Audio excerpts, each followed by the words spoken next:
children. Today the next heading which we will start, that is the age of revolutions from 1830 to 1848. Basically, the period between 1830 to 1848 is symbolized with the age of revolutions. And during this specific time, there was a revolution in France, Belgium, and Greek. So we will study about these three countries, that is France, Belgium, and Greek, how the revolution began and how they were struggling for their own identity, for their own nation state.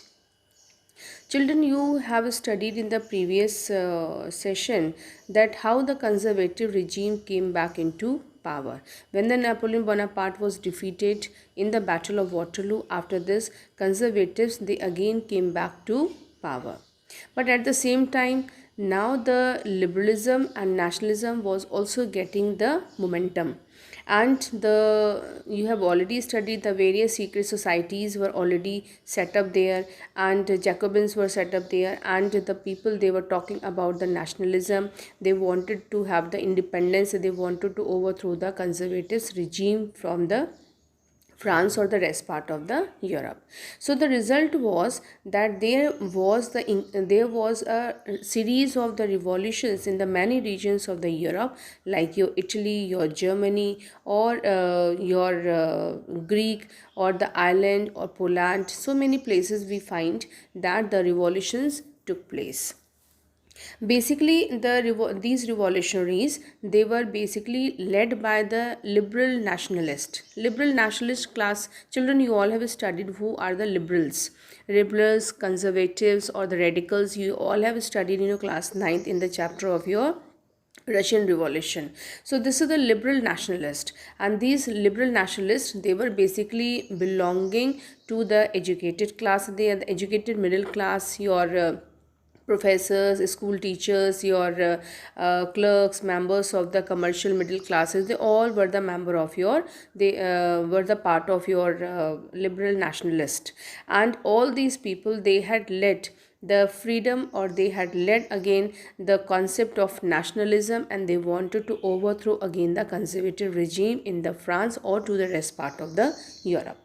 So now we will be studying one by one that what changes occurred during the time of age of revolution in France, then in your Belgium, and after this in your Greek. So as firstly, it is your France.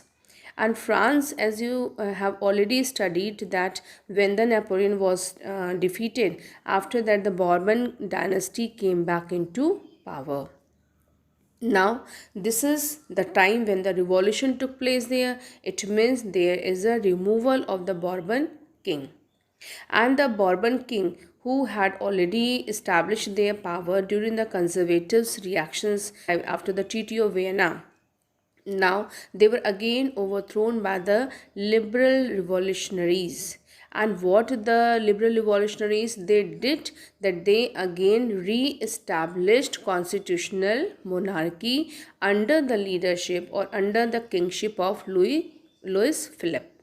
So as the Louis Philippe was the head of this constitutional monarchy, and the Bourbon kingdom, the Bourbon dynasty, again that was removed from the seat, from the throne. And that is why only there was the Metternich. He had already remarked he had remarked on the France activities here, that when the France sneezes, the rest Europe catches the cold. Means if any change will occur in the France, it means its impact will be certainly found throughout the rest part of the Europe. And this way, the revolution which was started in the France to remove the Bourbon dynasty and to replace the just to replace the Bourbon dynasty and to set up the constitutional monarchy, the series of events started in the month of July 1830. So the July, this is called as the July Revolution also, and this July Revolution, this has put its impact to the rest part of the Europe also. So first thing is here, that is in the France during the time of July Revolution, what changes occurred in the France here, that there was establishment of the constitutional monarchy under Louis Philippe there by replacing to the Bourbon king. Second change occurred in your Brussels, that is in your Belgium, and the Brussels Revolution took place there. When the July Revolution took place, after that, now in the city of Brussels, the revolution started there, and then after this revolution, Belgium, which was the part of United Kingdom of Netherlands, it was separated from the United Kingdom of Netherlands. So this way the Belgium also got a separation from your UK. And the third change which we get here, or the third impact of this age of revolution was here, that is the independence of your Greek people, or the Greek war of independence. Greek war of independence, what is this?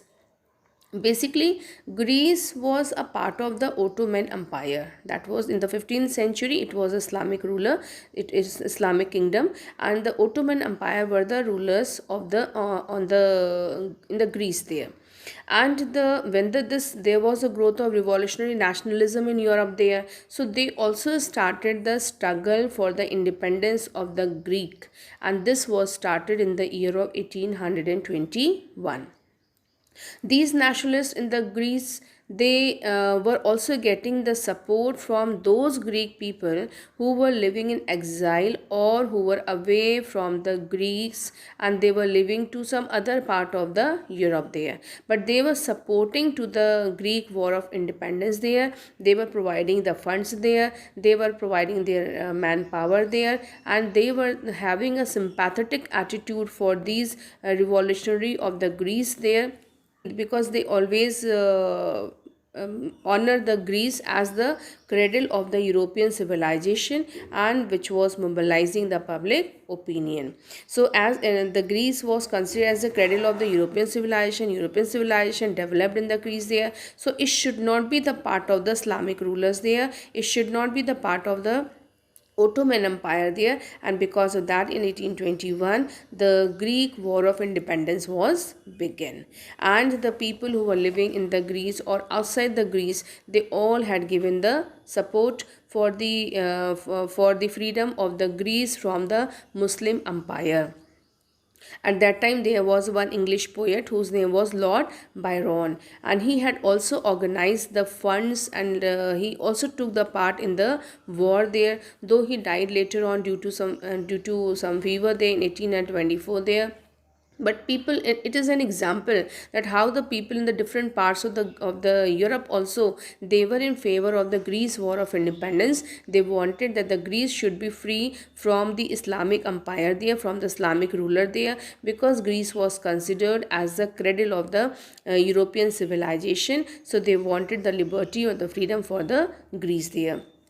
Ultimately, Greece was free from the Ottoman Empire there, and a treaty was signed there between this Greece and the Ottoman, and this treaty is known as the Treaty of Constantinople, which had recognized Greece as an independent nation. So this was a wave of revolution which was started in the year of 1830, and which continued till the 1848. And during this time here, the different parts of the Europe here, those were the nationalists, those were the liberals. They wanted that the monarchy, they wanted that the conservatives who were in the power, they should be removed from their power, and once again the society should be free from the trap of the conservatives there. So this way the revolution took place during the age of revolt. We call this as the age of revolution, and during this age of revolution of 1830 to 1848, it was France, Belgium, Greek, all these states, they had become free again from the control of the monarchies. So next time we will be studying about the romantic imagination and the national feeling. Thank you.